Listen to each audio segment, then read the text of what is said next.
جمی علماء کرام و معزز مہمانان گرامی، جیسا کہ آپ سب کے علم میں ہے کہ اس وقت ہم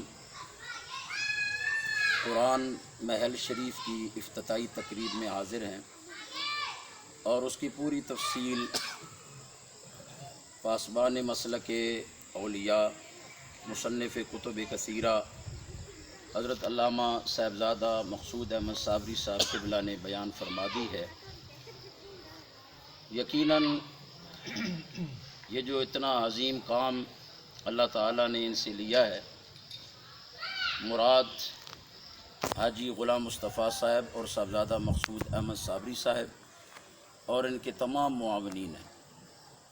یہ اتنا بڑا کام ہے کہ اس کام پر مسلمان بھی خوش ہیں، مومن بھی خوش ہیں اور صاحب قرآن بھی خوش ہوں گے۔ سبحان اللہ۔ سرکار دو عالم نور مجسم صلی اللہ علیہ وآلہ وسلم کی خوشنودی کا حضور کی آنکھوں کی ٹھنڈک کا ذریعہ بھی ہے، اور جو قرآن نازل کرنے والا کائنات کا مالک و خالق رب ہے، یقیناً اس کی بھی راضی کرنے کا ایک بہت بڑا ذریعہ ہے۔ میں یہ سمجھ رہا تھا، سوچ رہا تھا کہ علماء کے حصے میں کتنی بڑی بڑی سعادتیں آئی ہیں۔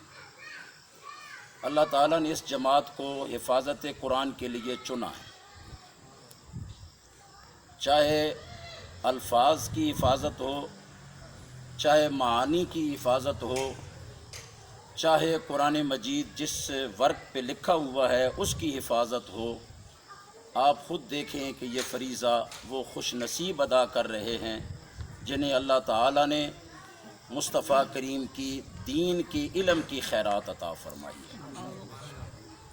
یعنی مدارس میں طلباء کو حفظ قرآن حکیم کے ذریعہ سے الفاظ حفظ کروائے جاتے ہیں، علماء کو مدارس دینیہ میں قرآن شریف کے معانی سمجھائے جاتے ہیں، اور جب وہ مصحف شریف تلاوت کے قابل نہیں رہتا تو پھر اب اس کو کس انداز سے سنبھالنا ہے، یہ بھی اللہ تعالیٰ نے کام علماء کرام سے ہی لیا، اور اسی سلسلہ میں آج آپ کے اس علاقے میں ایک بہت بڑا نمونہ ہے۔ اور میں یہ سمجھتا ہوں کہ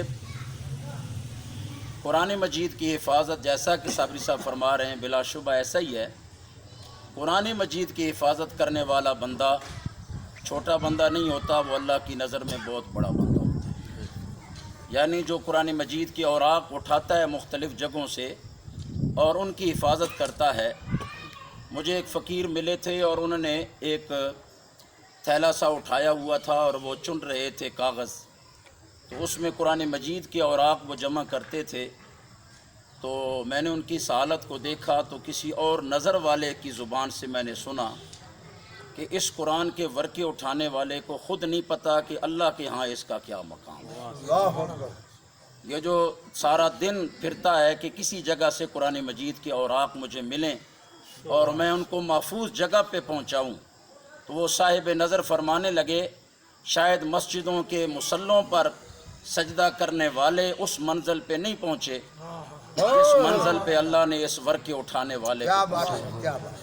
تو اس لیے یہ اتنا بڑا کام ہے اللہ کے حضور میں اور رسول اللہ صلی اللہ علیہ وآلہ وسلم کی بارگاہ میں مقبول ہونے کے لیے میں یہ سمجھتا ہوں حاجی غلام مصطفیٰ صاحب نے اپنے والد گرامی اور بزرگان اور خاندان کے بزرگوں کے لیے، والدین کے لیے جو صدقہ جاریہ کے طور پر ایک قرآن محل شریف تعمیر کروایا، آج جہاں ان کی آنکھیں ٹھنڈی ہیں، خوش ہیں کہ میری برادری، میرا خاندان، سب احباب اس خوشی میں مبارک دے رہے ہیں، تو میں یہ سمجھتا ہوں کہ عالم برزخ میں یہی ماحول ان کے والدین کی قبور میں بھی ہو۔ تو یہ ہمارے سامنے یعنی ایک نمونہ ہے۔ ہم اپنے حصے کا کام کریں۔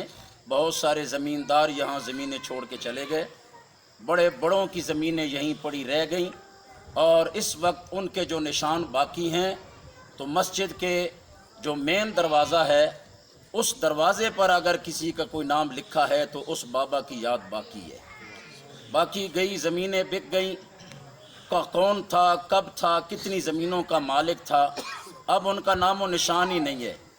اب چھوٹے چھوٹے پلاٹوں میں تقسیم ہو کے مختلف لوگوں نے وہ خرید لیے، وہاں چھوٹے چھوٹے پلاٹوں پہ ان مالک لوگ جو ہیں ان کے گھروں پہ ان کا نام لکھا ہے، لیکن جنہوں نے اپنی زمین اللہ کے لیے، اللہ کے دین کے لیے اور دین کے کاموں کے لیے دی، وہ بے شک کئی سال گزر گئے دنیا سے گئے ہوئے، مگر آج بھی ان کے نام زندہ و سلامت ہیں۔ اس لیے اپنی اس زندگی میں، حیات میں فرمایا رزق یہ جو ہے وَمِمَّا رَزَقْنَاهُمْ يُنْفِقُونَ، کہ ایمان والوں کی صفت یہ ہے کہ ایمان والے اللہ کے دیے رزق میں سے اللہ کے راستے میں خرچ کرتے ہیں۔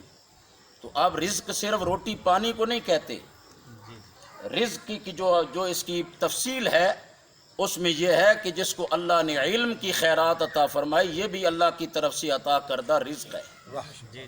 عالم اپنے علم کے ذریعہ سے اس رزق کو اللہ کی رضا کے لیے خرچ کرتا ہے۔ جس کو اللہ نے روپیہ پیسہ دیا ہے، یہ اس کے پاس اللہ کا دیا ہوا رزق ہے۔ جس کو اللہ نے زمین دی ہے، یہ زمین اس کے پاس اللہ کا دیا ہوا رزق ہے۔ تو لہٰذا اللہ فرماتا ہے ایمان والوں کی صفت یہ ہے کہ ایمان والے اللہ کی طرف سے عطا کردہ رزق کو اس کی رضا کے لیے اس کے راستے میں خرچ کرتے ہیں۔ اس میں سمجھتا ہوں کہ خرچ کرنے والے خوش نصیبوں نے اچھا خرچ کیا ہے، اچھی جگہ پہ خرچ کیا ہے، اچھے انداز سے خرچ کیا ہے۔ اللہ تبارک و تعالی اس عمل کو اپنی بارگاہ میں قبول و منظور فرمائے۔ حضرات ذی وقار علماء کرام بزرگان اس وقت تشریف فرما ہیں، اور یقیناً یہ یہاں پر اس انداز سے بزرگوں کا، علماء کا جمع ہونا، صابری صاحب کی یہ محبت ہے علاقائی، جو علماء کے ساتھ ان کی محبت شروع سے ہی ہے، اور ان کی اس انداز سے ہم نے بہت عرصہ ہوا یہ عمل دیکھ رہے ہیں۔ ہماری بھی قریباً 38 سال کا راولپنڈی شہر میں موجودگی ہے، اور 38 سال میں قریباً 39 سال ہو گئے۔